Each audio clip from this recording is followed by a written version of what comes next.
Hello, my name is Emmett McConnell, and this is A Second Look, a series where I break down the big plays and goals in MLS. If you enjoy this content, consider liking and subscribing to see more. In this episode, I'll break down the match between DC United and the Seattle Sounders. Both teams looked set for a playoff spot, but neither has been completely convincing in doing so. This match ended up showing just how effective Wayne Rooney is between the lines when he's at his best. But Seattle also provided a threat on the counter and with crosses into the box. Let's take a second look. Despite losing 2-0 and despite the result being fair, I don't think Seattle looked terrible in this match. DC United, despite their shutout, wasn't completely secure at the same time and showed vulnerabilities from counters and service from the wings. And with that, I'm going to start with my favorite play from this match, which was a Seattle attack. This would be a clip that I would show someone who complains about teams that play from the back, because the beautiful thing about this strategy is, when it works, it's some of the best soccer to watch. Fry clips it ahead for Jordan Morris, and I'll point out that playing out of the back doesn't necessarily mean playing 5-yard passes to death. Playing from the back means having short options, but eventually needing to find an outlet to get the ball forward. No team can score by only passing between defenders and defensive midfielders. It's just a matter of finding the outlet to break the press, which Fry does here. As it bypasses the forward and midfield press of DC, now there is space in the midfield, and Morris lays it off under pressure and initiates a beautiful combination. Up, back, through, and the off-ball run from Brad Smith is found with the perfect pass from Christian Roldan.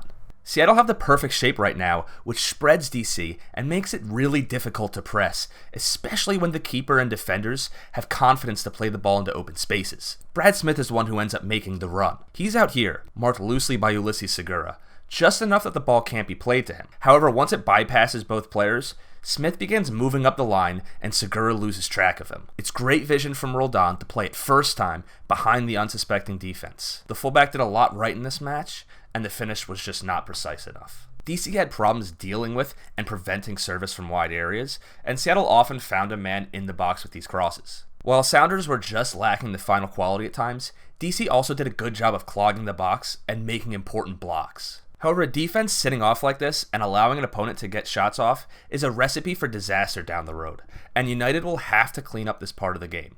There's just too much on the line in the playoffs, and a shot like this could squeeze in or deflect, and just allowing an opponent to control the ball in the penalty area could easily mean a goal.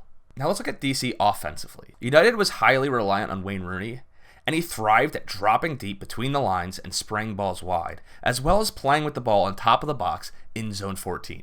Rooney gets a loose ball in Zone 14, which is not ideal for Seattle, and as Lucas Rodriguez makes this run, look at Seattle's shape. It's tight, but porous. Both Rooney and Rodriguez's body shape indicates a play to the outside, but the last second, Rodriguez cuts in, and Rooney attempts an outside-of-the-foot flick. Watch, both Kim Ki-hee at this moment and Kelvin Leerdam are now facing the wrong way for this backdoor pass and run. Arriola gets the next loose ball, but there's still no real shape to Seattle's defense. Leerdam is indicating for Ki-hee to slide out to Rooney, but it should be Leerdam who goes out as the right back. It comes to Rooney at the edge of the box, and it's now that Leerdam is moving to his right to close down the forward. Rooney, however, then cuts it right across Leerdam and just misses this curler to the back post. Rooney's delivery was superb in this match, and he assisted the second goal, which ended up ensuring all 3 points for DC. He puts it into a dangerous area, but Christian Roldan needs to get a foot on this ball. By missing, he makes the job much harder on his defense, as now the ball ricochets around. Had he gotten a foot to it, this turns into a fairly routine play for Seattle. Now let's take a look into DC's effectiveness in Zone 14. United did a good job with penetrating passes in Zone 14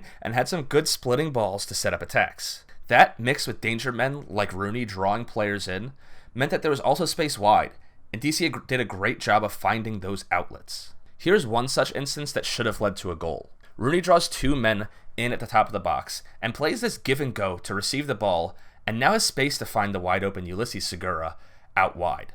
Now keep an eye on this movement from Paul Arriola. He's just buzzing around at the beginning of the play, but he ends up putting himself behind the Seattle defender at the back post, and in a really good chance to get the next pass. Segura can now play this first time ball across the box, and maybe it's slightly behind Arriola, but he misses the shot. It's a really good play in Zone 14 to create this opportunity. It's the give and go that creates space, and then the ball clipped to the wide man, played across the box, where DC should have surely extended the lead. The first goal does involve play in Zone 14 for DC, but ends up being a bit more frenetic. However, that's exactly what an attacking team wants in these scenarios: chaos. The Sounders get drawn out around the edges here. 3 are on the sideline, 4 in the box, and 1 at the corner of the box. That's 8 men back defensively, but none protecting the top of the box. Roldan gets caught out, but he doesn't apply the appropriate double-team pressure in the corner with Kelvin Leerdam to block the cross. Victor Rodriguez, meanwhile, is at the corner and not really guarding anyone, and the defensive mid Jordi Delem is wary of the cutback cross here to Rooney, but not to the top of the box. There are 4 men guarding 2 in the box. Delem has a defensive responsibility then to step up to the top of the box, but he's too slow, allowing Lucas Rodriguez to make a pass in the box, where Brad Smith is likewise too far away from his man. From there, Seattle defend well to block the cross, and while I think the defending is a little weak from Roldan to allow Rodriguez to take this down, it's also a good touch to drop the ball. And maybe there's a little bit of luck as it rolls off of Roldan's foot, which sets up Rodriguez perfect for a shot. So in 14 here, proving dangerous place to play the ball, but generally, it's lackadaisical defending from Seattle, who are just consistently on the back foot on this play.